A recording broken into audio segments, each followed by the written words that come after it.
요한복음 제10장 34절에서 36절 제가 읽겠습니다. 예수께서 이르시되 너희 율법에 기록된 바 내가 너희를 신이라 하였노라 하지 아니하였느냐? 성경은 패하지 못하나니 하나님의 말씀을 받은 사람들을 신이라 하셨거든.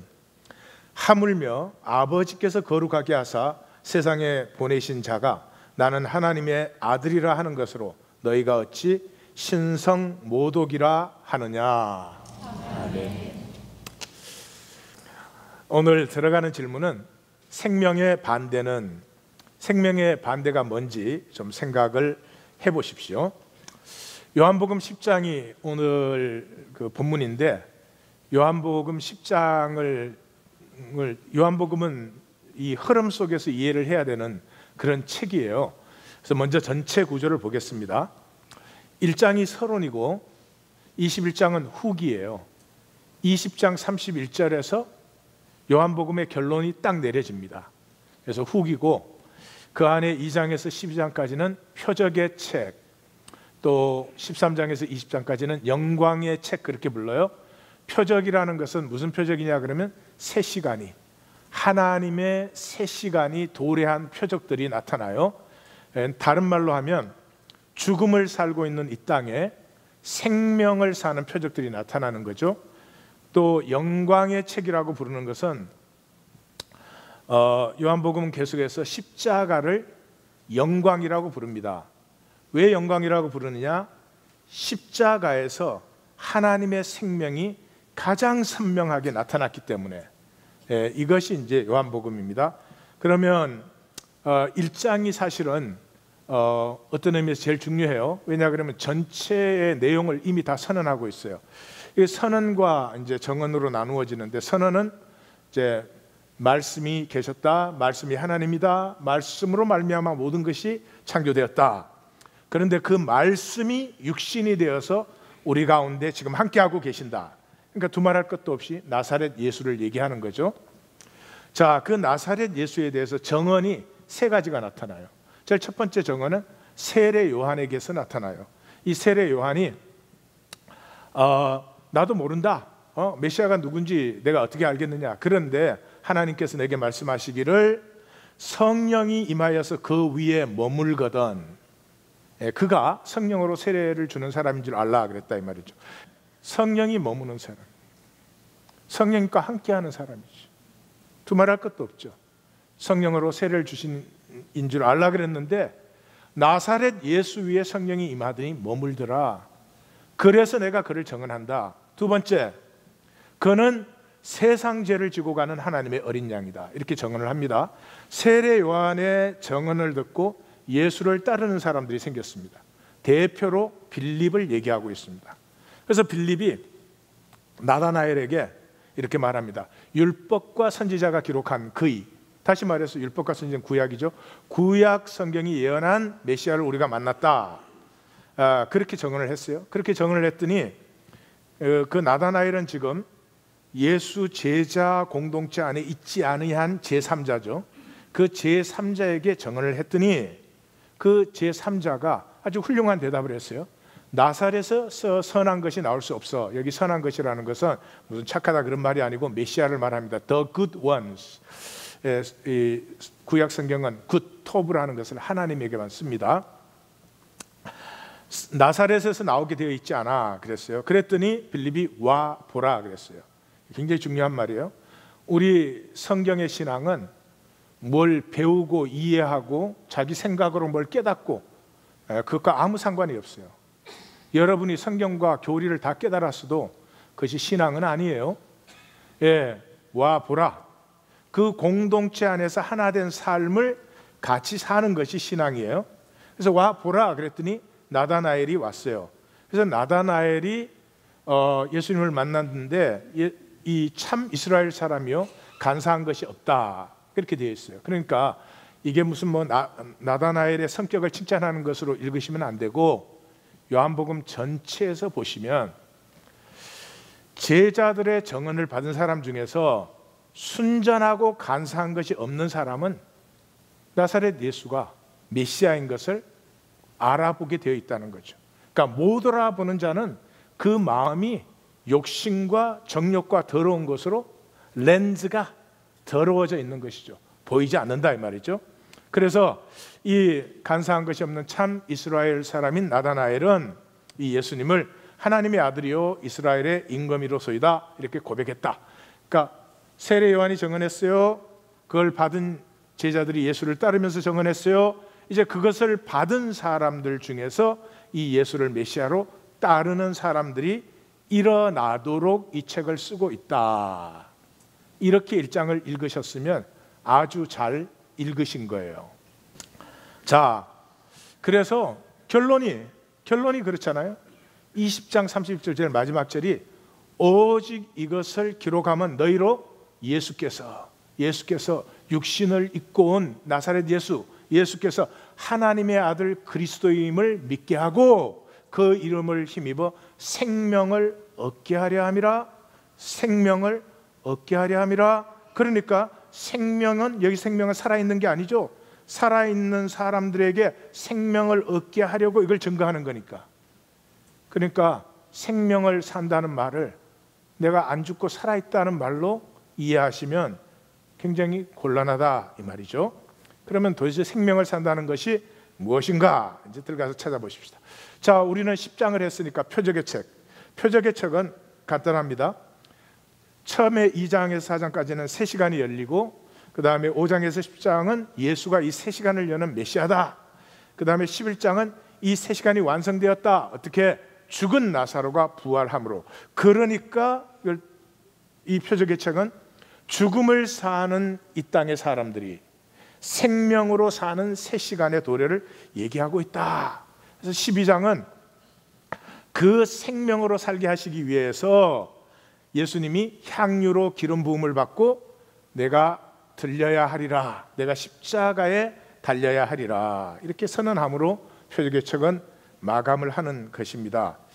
자, 그러면 이제 표적의 책 2장에서 4장으로 한번 들어가 보십시다.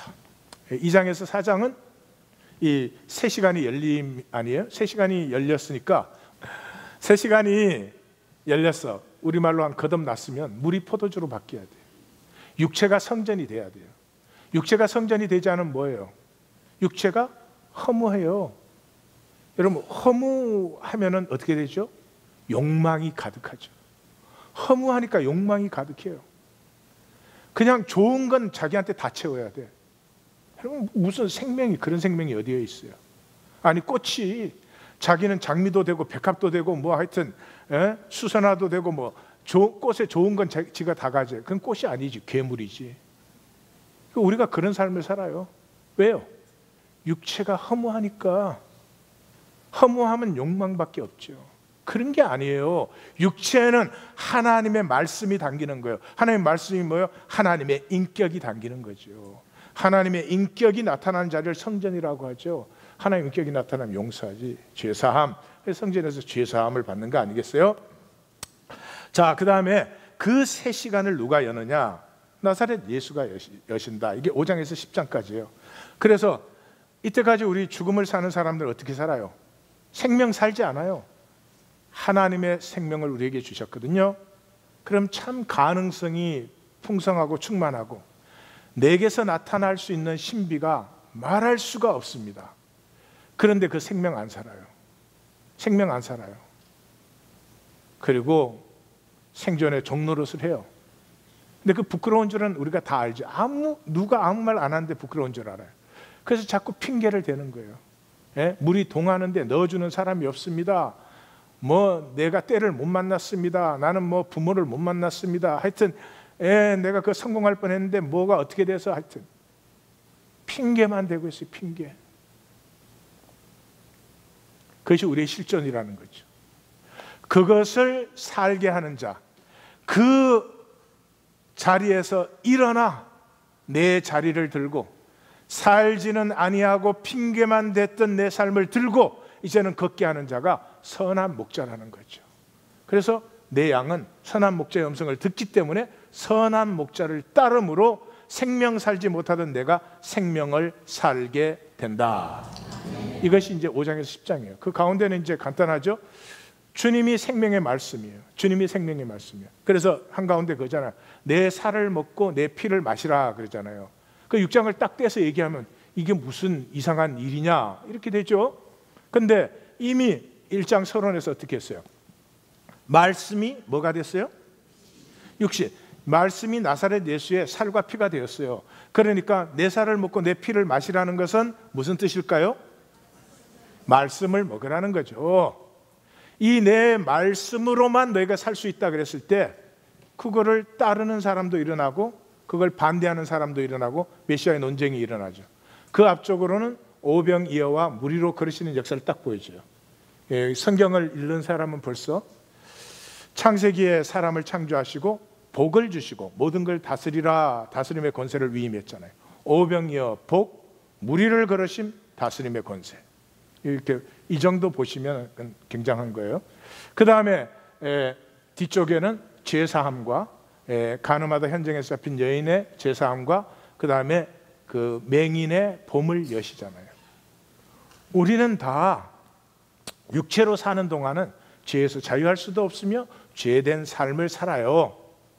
그 죄된 삶이 전부가 아니라 그 죄된 삶 속에서 죄를 안 짓고 의로운 것이 아니라 죄된 삶 속에서 하나님의 섭리의 은혜를 만나는 자를 통해서 하나님의 생명 역사는 일어난다 하는 것을 만난 자가 보는 자다, 이제 그런 거죠.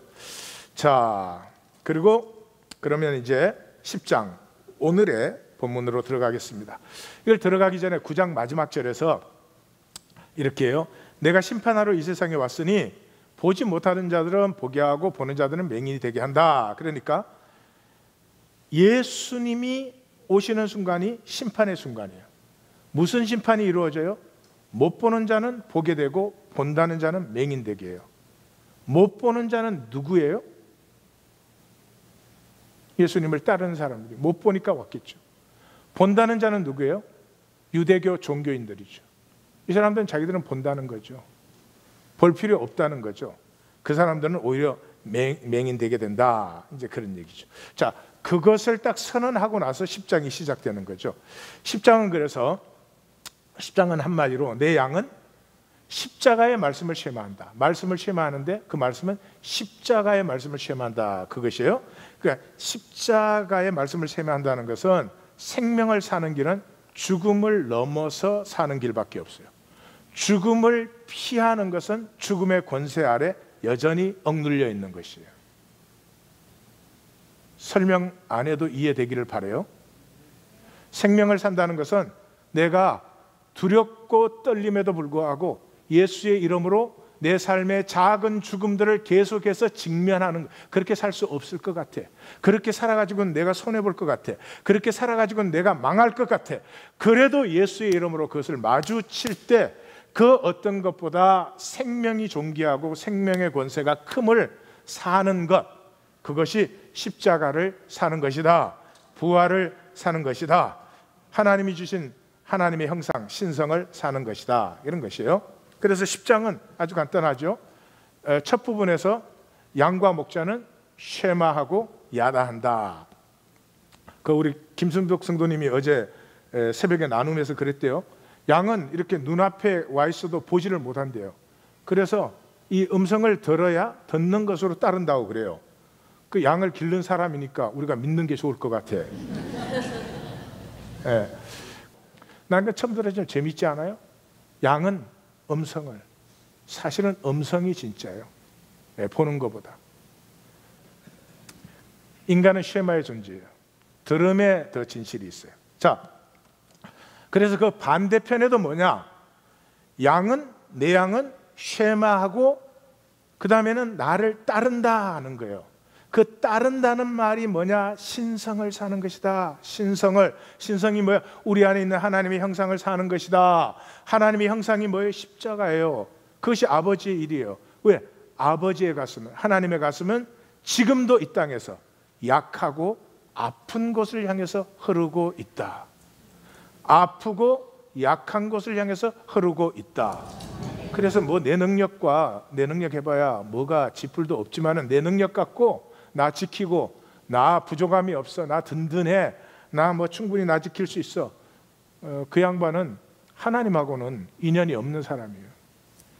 삶의 아픔을 피하지 않고 안타깝지만 그 아픔을 품을 수 있는 사람, 그 아픔을 향해서 흐르는 사람에게 하나님은 함께 하시고 임마누엘의 역사, 마하나임의 역사를 이루신다. 그래서 십자가는 생명의 약하고 아픈 곳으로 흐르는 것이죠. 그러므로 쉐마하는 사람은, 하나님의 말씀을 듣는 사람은, 그 하나님의 말씀을 따르는 사람은 반드시 그 생명이 약하고 아픈 것을 향해서 흐르게 되어 있다. 그것을 나타낸 분이 선한 목자다. 왜? 양을 위해서 목숨을 버리니까. 양은 동물 중에서 자기 스스로를 책임질 수 없는 유일한 동물이에요. 모든 동물은 자기 스스로 자기를 책임집니다. 근데 양은 왜 그런지 모르겠어요.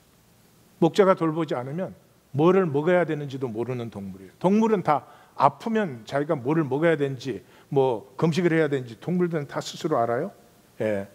그래서 나와 아버지는 하나이다, 아버지가 내 안에, 내가 아버지 안에 있다, 이런 것은 전혀 존재론적인 얘기가 아니고 아버지하고 나하고 하나다, 뭐 이꼴이다, 이런 얘기가 아니에요. 아버지의 가슴이 흐르는, 그 약하고 아픈 곳으로 흐르는 아버지의 가슴이 흐르는 곳으로 내 가슴도 흐르고 있다. 이것이 하나라는 뜻이다. 그래서 삶은 두 가지로 결론에서 나누어지죠. 말씀 살기와 거짓 살기로 나누어져요. 말씀 살기와 거짓 살기.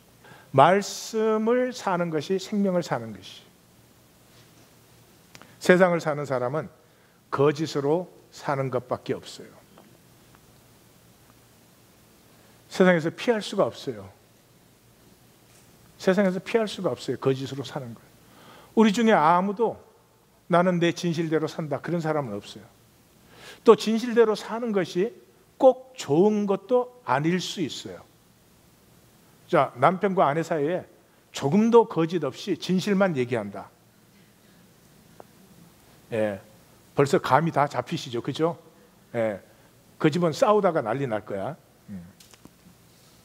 서로가 미성숙하다면, 성숙하다면 진리를 나누는 게 더 좋겠지만,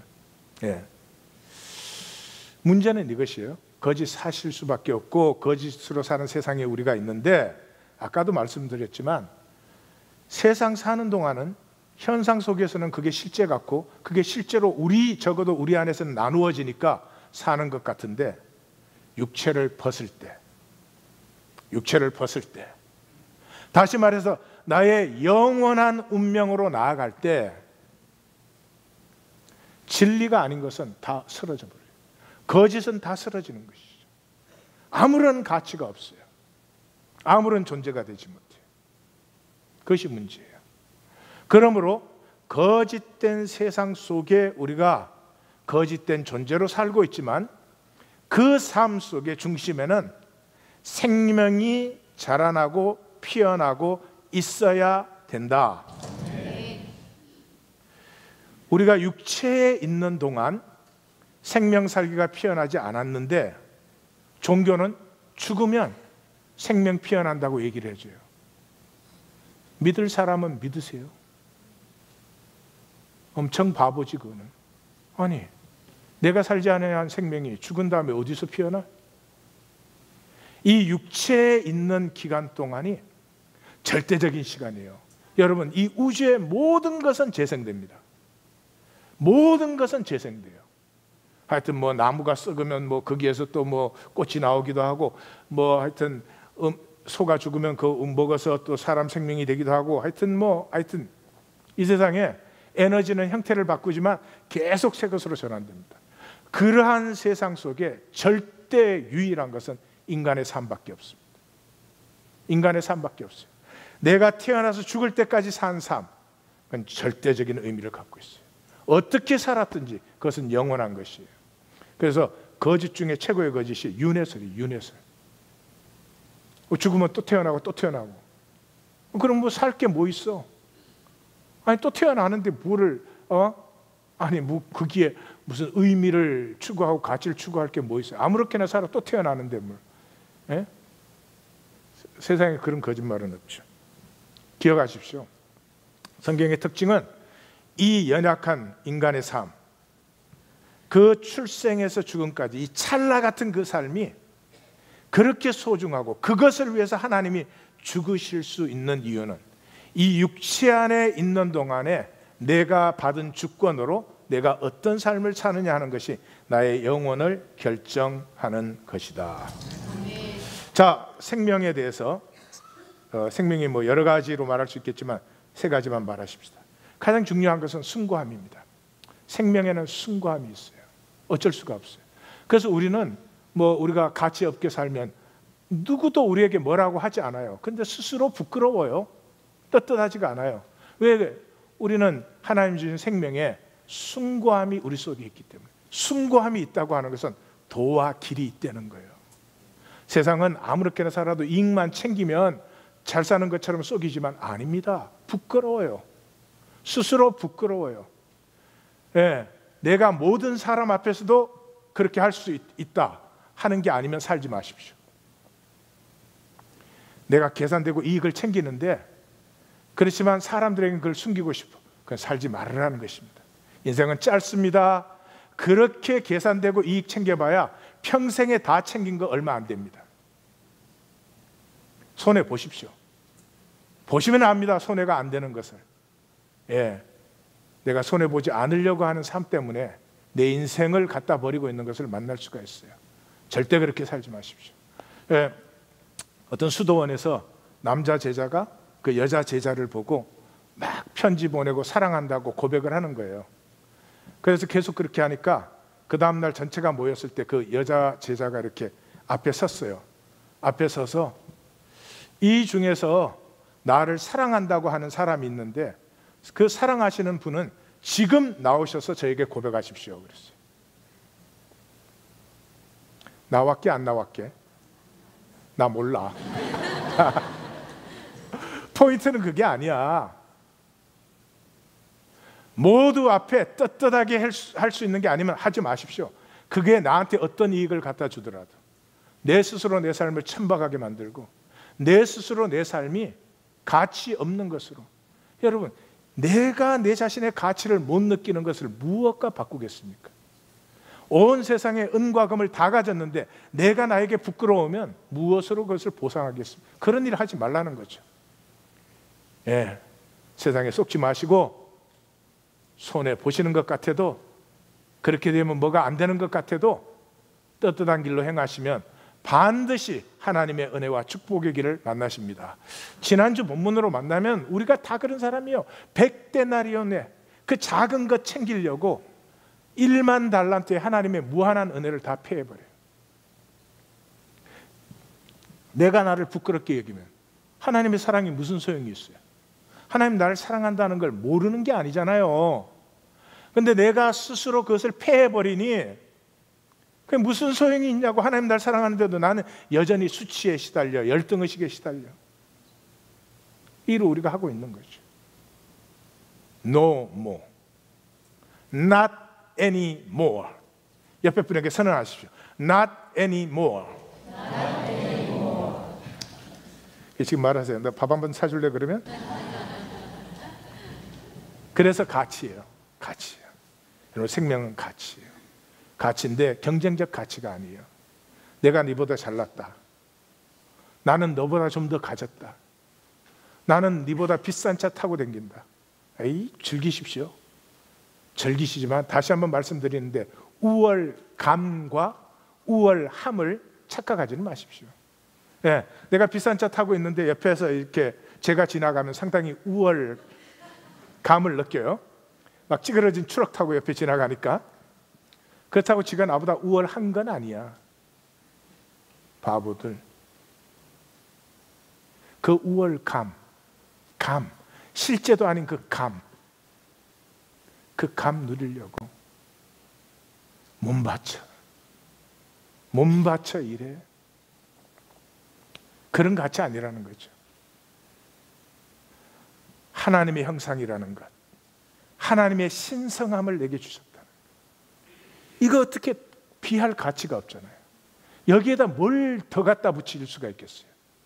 그래서 생명의 가치는 맑음밖에 없어요. 맑음. 사랑하는 성도님들, 제발 세상에 속지 마십시오. 맑은 생각, 맑은 선택, 맑은 삶을 살면요, 세상이 작아져요. 세상이 작아져요. 세상이 날 보고 이렇다 저렇다 하는 것에 별로 내가 움직이질 않아요. 근데 욕망으로 더러워지면 세상이 엄청나게 크게 보여요. 한 단계 올라가는 것도 막 대단한 일처럼 보여요. 연봉 조금 올라가는 게 막 불가능한 일처럼 보여요. 왜 하나님의 자녀가 하나님의 유업자면, 그건 내가 누리고 싶다면은 아버지께 구하고 딱 누릴 수 있는 이런 권세를 누리셔야지, 그런 걸 찌찌하게 그냥. 왜 그런 담대한 믿음이 없어요? 맑지 않기 때문에. 아버지가 사랑을 해요. 그런데도 자식이 아버지한테 잘못한 게 있으면 나와 갖고 아버지하고 떳떳하게 대하지 못하고 눈치를 보게 돼요. 그런 거와 마찬가지예요. 생명의 맑음을 가꾸십시오. 하나님 앞에 담대하시고, 내가 원하는 게 있으면 그게 아버지가 좋아하든 싫어하든 내가 원하는 것이니까 아버지 이번 한번 해주세요. 그렇게 아버지와 관계할 수 있는 맑은 삶이 되십시오. 네. 되지도 않은데 그냥 그 더러운 욕망 막 사람에게 숨겨가면서 여기 조금 챙기고 저기 조금 챙기고, 그래 평생에 뭐해요? 그러한 삶이 될 때 생명은 아픔과 약한 곳을 향해서 흐르기 시작합니다. 이때가 생명의 기쁨이고 이때가 생명의 자랑이에요. 어머니가 아들을 사랑할 때보다 더한 생명의 기쁨은 이 땅에서는 비기기가 힘든 것 같아요. 왜 그래요? 내게 있는 생명은 작지만 하나님과 연결되어 있기 때문에 이게 무한이에요. 이 생명이 펑펑펑 쏟아 넘쳐질 때, 생수의 강으로 솟아날 때, 이 세상에서는 알 수 없는 그 생명의 맛과 기쁨을 누리게 됩니다. 이게 세상이 거꾸로 해놨어요. 약하고 아프고 이런 거 보면 얼른 피하고 싶어요. 내 거 손해볼까 봐. 그럼 내 생명은 억눌려지고 내 생존으로 해야 되니까 그때부터 내 능력, 내 노력, 내 지식, 이거 막 최고로 동원을 해야 돼요. 이거 최고로 동원해야 뭐하나 현실 유지하면 잘하지. 아니 1만 달란트가 피어나려고 하는데 이런 일이 일어나는 것이죠. 예수님은 요한복음 전체에서 십자가까지 뭐를 말하고 있습니까? 나와 아버지는 하나야. 아버지가 내 안에, 내가 아버지 안에 있어. 왜? 이 땅의 아픔을 향해서 흐르는 하나님의 가슴과 내 가슴이 하나로 흐르고 있으니까 그 사람이 무엇을 두려워하겠습니까? 자, 이것이 생명인데 생명의 반대는 거짓입니다. 죽음이 아닙니다. 그게 제일 큰 거짓입니다. 생명의 반대가 죽음이라는 거죠. 아니요, 죽음을 통해서만 참 생명은 피어나게 되어 있습니다. 그래서 8장 44절에 너희는 그러면 우리도 너무 부담스러워서 제가 앞에 생존을 사는 너희는, 종교생활하는 너희는 너희 아비 마귀에게서 났다. 너희 아비 거짓에서 났다. 그런 말이에요. 그래서 너희 아비의 욕심대로 너희도 거짓을 행하고자 하느니라. 거짓에는 생명이 없어요. 거짓에는 생명이 없어요. 열심히 살아요. 정신토록 땀 흘려 수고해요. 그러나 끝에 가서 보면 가시덤불과 엉겅퀴밖에 없어요. 허공을 치는 주먹질이었고 향방 없는 달리기였어요. 생명이 없어요. 거짓은 처음부터 생명을 약탈해버립니다. 진리가 그 속에 없으므로 진리에 서지 못하고 거짓을 말할 때마다 제 것으로 말하느니 이는 그가 거짓말쟁이요 거짓의 아비가 되었습니다. 이 거짓의 두 가지의 거짓이죠. 첫째는 죽음입니다. 죽음을 자꾸 생명의 끝이라고 해요. 아닙니다. 생명은 영원합니다. 생명은 하나님께로 나오지 아니한 것이 없습니다.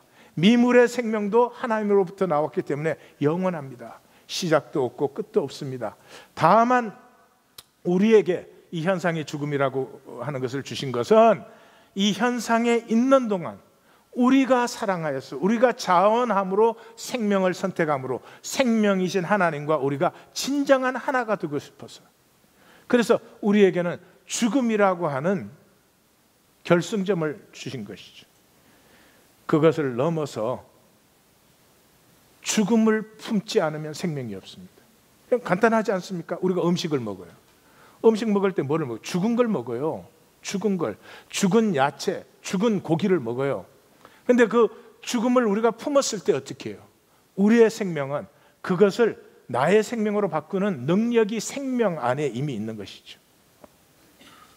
근데 세상에 속으면 죽음을 피하기 위해서, 죽음에서 멀리 떨어지기 위해서, 돈이 조금만 더 있으면 죽음이 멀게 느껴지고 내 마음대로 할 수 있을 것 같아요.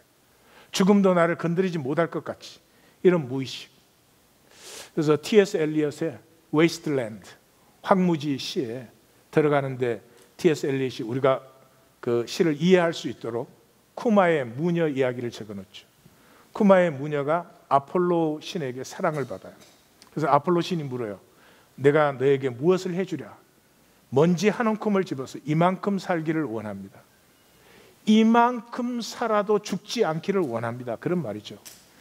그래서 아폴로 신이 그걸 허락해 줬어요. 이 쿠마의 무녀는 죽지 않아요. 죽지 않는 삶은 어떻게 돼요? 점점 쪼그라들어요. 그래서 죽음을 피하는 사람들은 나이가 들수록 쪼그라들어요.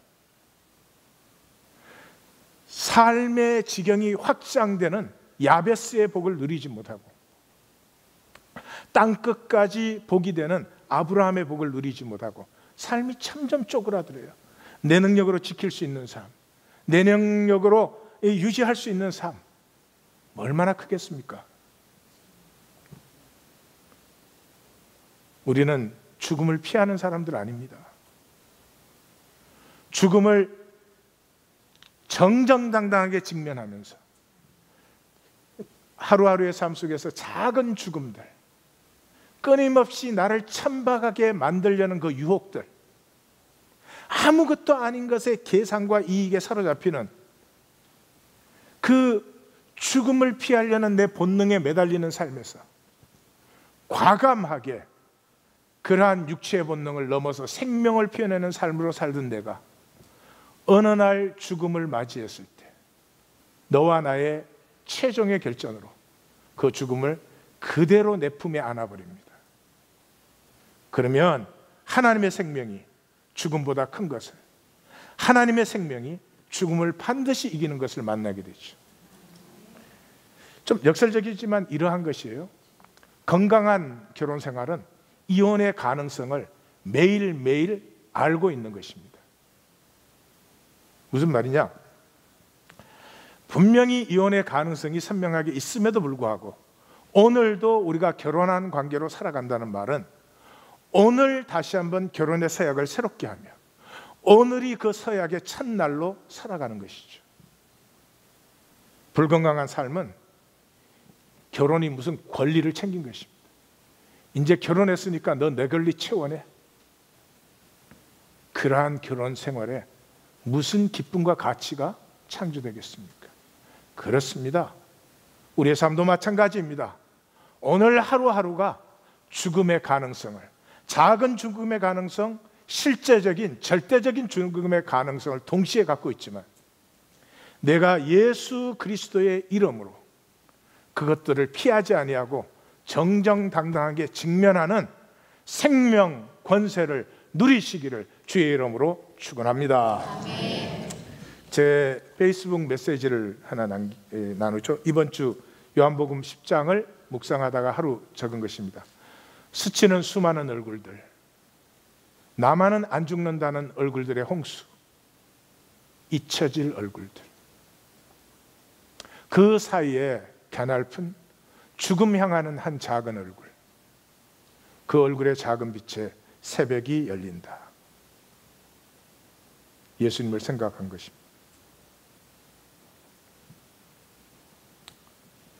거짓의 첫 번째는 죽음입니다. 두 번째는 지옥입니다. 지옥이 무엇입니까? 무가치성입니다. 무가치성입니다. 무가치성이 뭐예요? 단절이에요. 남편과 아내 사이에 남편이 아내에게 어떤 가치도 되지 못해. 아내가 남편에게 어떤 가치도 되지 못해. 그럼 같이 있어도 거기에는 단절인 것입니다. 하나 된다고 하는 것은 가치성이에요.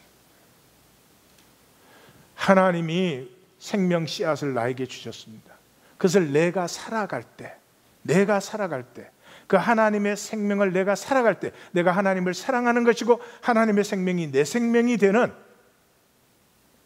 현상적으로 육체적으로 단절된 삶 속에 있지만 그 하나됨을 가꾸어가는, 다시 말해서 내 삶을 하나님 주신 생명의 가치로 채워나가는 것이 하나님과 하나됨이며, 그것이 하나님 나라의 삶입니다. 종교적인 것도 무슨 신기하고 이상한 것도 아닙니다. 무가치성이 지옥입니다. 지옥은 우리와 지금도 함께하고 있습니다. 매일 생활 속에서 우리는 얼마든지 지옥을 선택하고 지옥을 살 수 있습니다. 헛된 현상의 이익 때문에 얼마든지 천국이 아닌, 생명나라가 아닌 지옥, 죽음의 나라, 무가치성, 그 무기력성을 우리는 얼마든지 선택할 수 있는 것이죠. 예수님은 외경에서 인생은 다리와 같아서 지혜로운 자는 지나가고 어리석은 자는 집을 짓는다. 참 잘 표현하신 것 같아요. 우리 인격의 최고의 고통과 두려움은 단절이에요. 단절. 내가 누구냐? 참 나는 우리가 죽은 다음에 나타납니다. 내 평생에 어떻게 살았느냐가 영원한 나를 결정하는 것이죠. 서양 문학의 2대 기둥이 일리아드와 오디세이였습니다. 오디세이와 일리아드인데, 일리아드는 이제 헬라 사람들이 아시아 사람들하고 전쟁한 얘기고요. 그 다음에 오디세이는 전쟁을 끝낸 오디세이가 집으로 돌아오는 얘기예요. 집으로 돌아오는데 여기저기 모험과 유혹에 부딪혀서 10년 걸려서 이제 돌아오게 됩니다. 10년 전쟁하고 10년 걸려서 돌아오니까 집을 떠난 지 20년 만에 집으로 돌아와요. 그런데 그 아들 텔레마코스 어릴 때 아버지가 떠났죠. 기억도 잘 나지 않아요? 그런데 20년이 지났으니까 이 아버지와는 사실 자기는 별로 관계가 없어요. 그러니 아버지가 없는 건 아닌데 없는 것처럼 되어버렸죠. 그래서 그 아버지를 찾으려고 길을 떠납니다. 근데 아버지는 죽었는지도 모르죠. 그럼에도 불구하고 아버지를 만나려고 합니다. 만난다는 건 꼭 육체적 만남을 얘기하는 게 아니죠. 그래서 제일 처음에 칼립소를 만나요. 칼립소는 요정이에요. 이 칼립소가 오디세이우스를 좋아해가지고 그 돌아오는 길에 유혹을 해가지고 그게 7년간 머무르게 해요. 오디세이우스는 7년이 지나간지도 몰랐죠.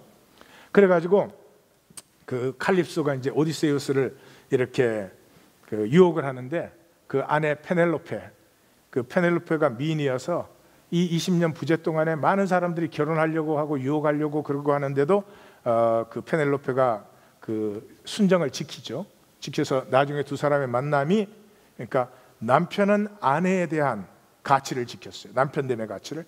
아내는 남편에 대해서 아내됨의 가치를 지켰어요. 예, 그 만남. 그래 이제 칼립소가, 페넬로페는 벌써 20년이 지났다, 늙었다, 네가 생각하는 페넬로페가 아니다, 그냥 여기 나하고 살자 이랬어요.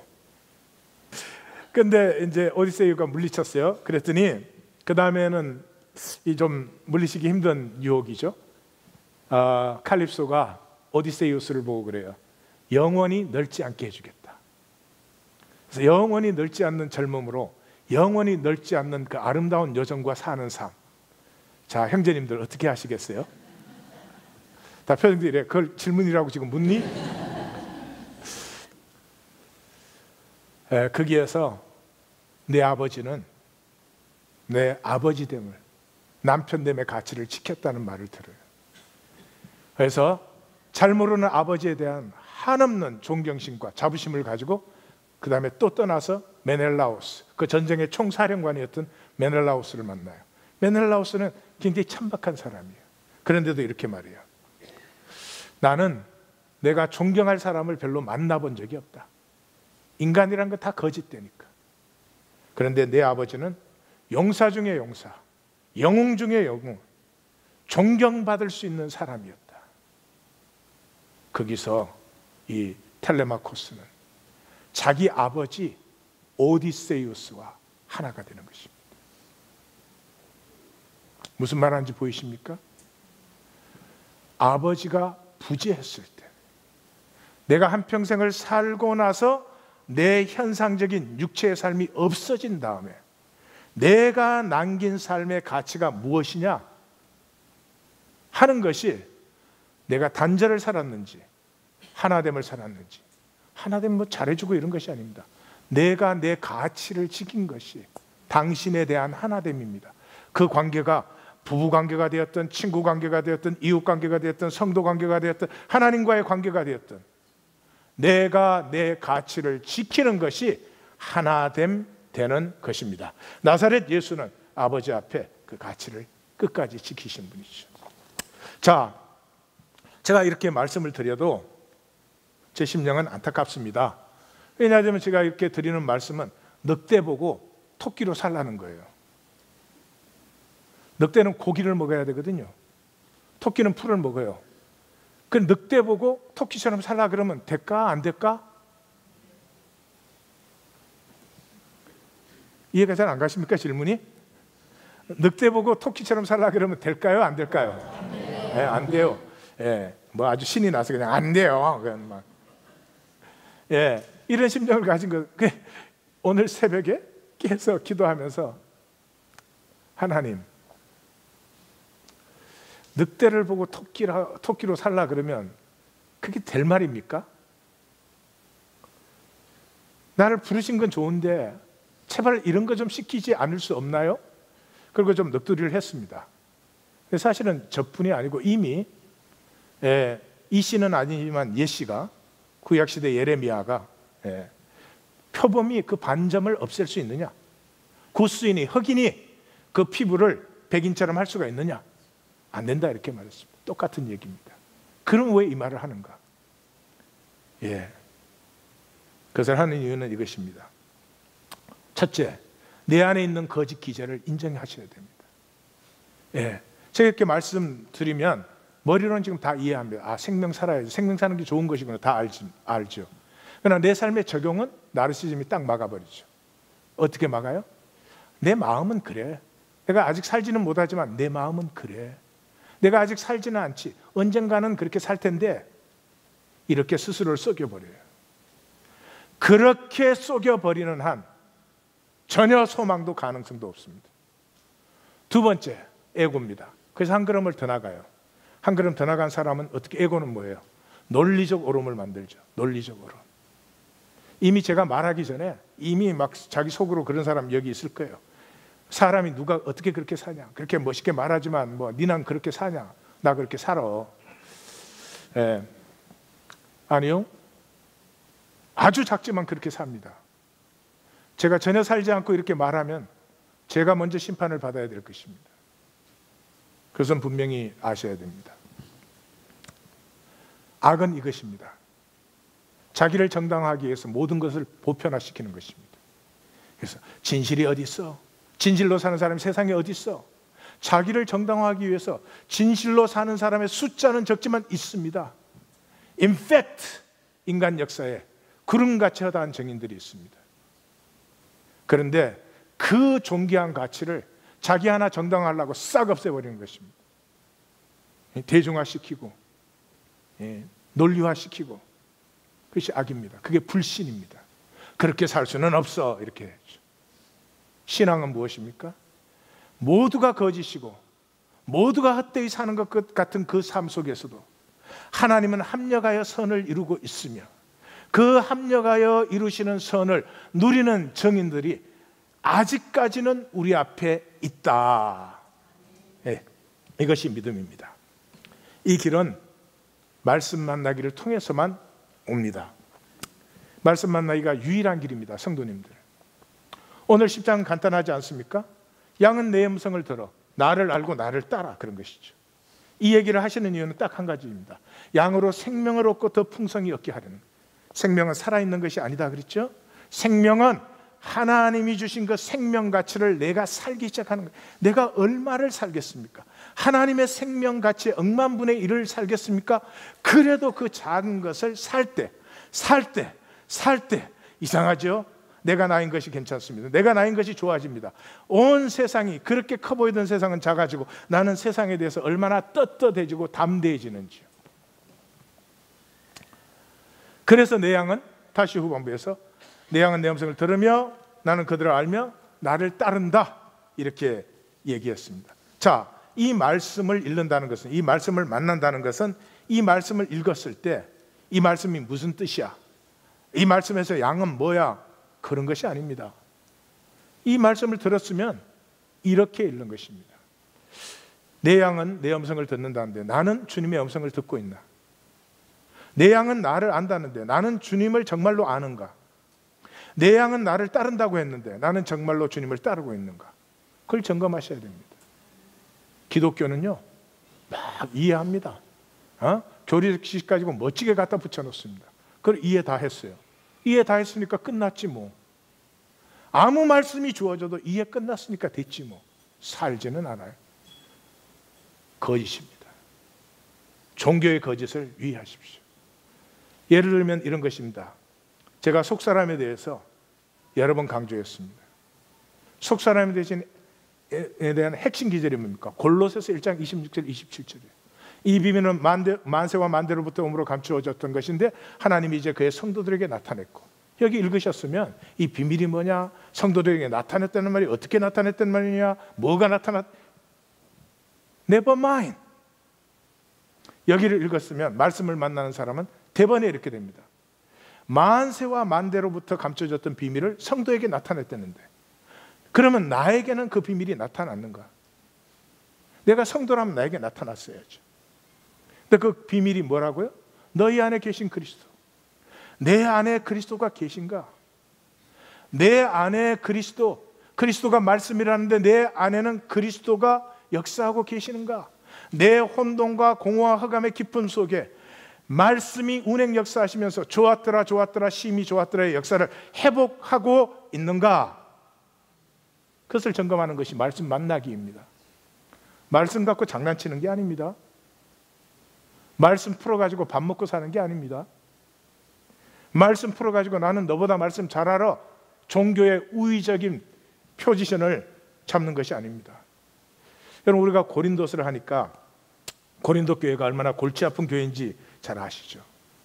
그래서 고린도 후서 마지막에 사도 바울이 고린도에 보내는 모든 편지를 마감할 때 이렇게 씁니다.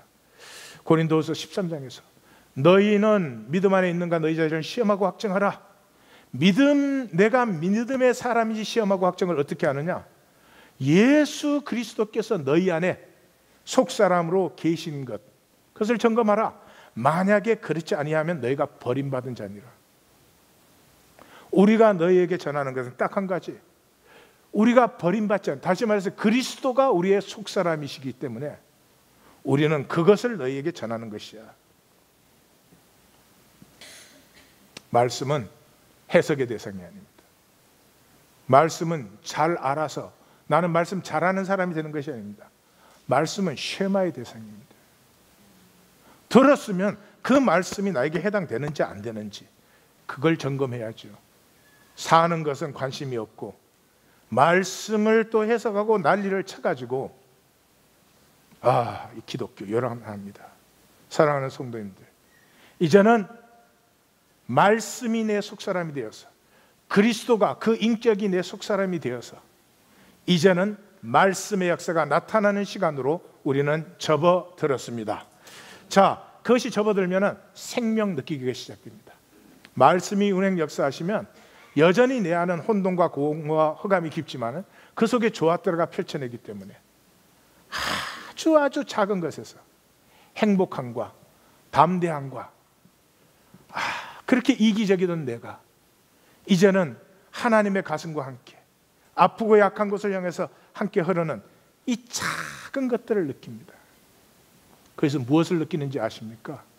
내 생존이 아닌 하나님의 생명, 신성을 비로소 느낍니다. 비로소 내가 나인 것이 용서되어지기 시작합니다. 좋아지기 시작합니다. 여기에서 이제 중요한 일이 일어납니다. 중심 기울기가 일어나요. 생명 느끼기가 시작되면서 우리 중에 아무도 이렇게 저울로 생각하면은 하나님의 말씀을 사는 삶과 내 허무한 욕망에 사로잡힌 삶을 사는 것은 우리 모두 이쪽이 완전히 기울어져 있어요. 만약에 이쪽으로 기울었다고 하는 분 있으면 나오세요. 내가 보내드릴게. 여기 말고 저쪽에. 질문. 이학권 성도는 이쪽이 기울었을까? 이쪽이 기울었을까?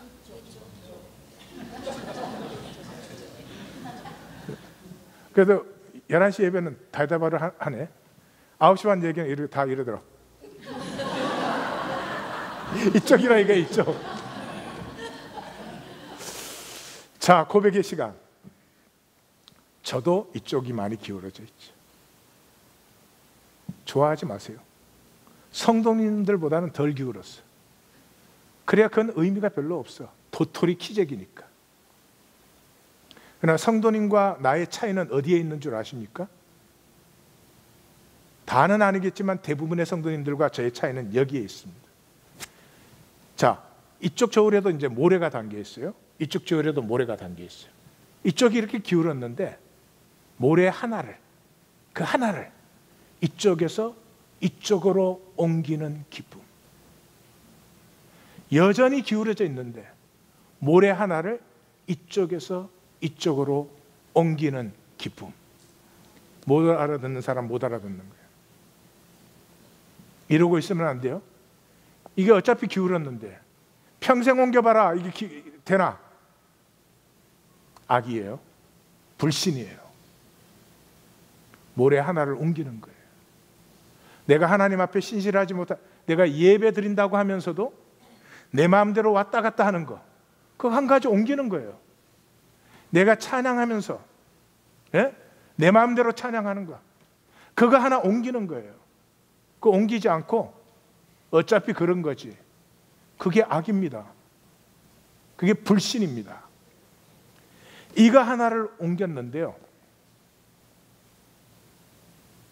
그 하나를 옮기는 내 자신이 그렇게 대견해 보입니다. 그리고 또 하나를 옮길 수 있는 힘을 반드시 얻게 됩니다. 그래서 하나님의 나라는 가속도의 법칙이에요. 무릇 있는 자는 더 받아 넉넉하게 되되 없는 자는 그 있는 것도 빼앗기리라. 그렇습니다. 우리 이것이 이루어지는 것이 말씀이에요. 제일 마지막 도표로 가십시다. 예. 말씀을 읽으십시오. 다음 주 본문이 나가면 말씀을 읽으십시오. 아니, 나는 생명살기 같은 거 귀찮아. 그럼 that's okay. 그렇지만 생명살기를 원한다. 말씀을 읽으십시오. 읽으시되 읽고 멋있는 거 올리려고 읽지 마십시오. 또 읽고 자기는 올리지도 않으면서 아이고 올리는 것들 다 잘난 척한, 그건 더 악한 거죠.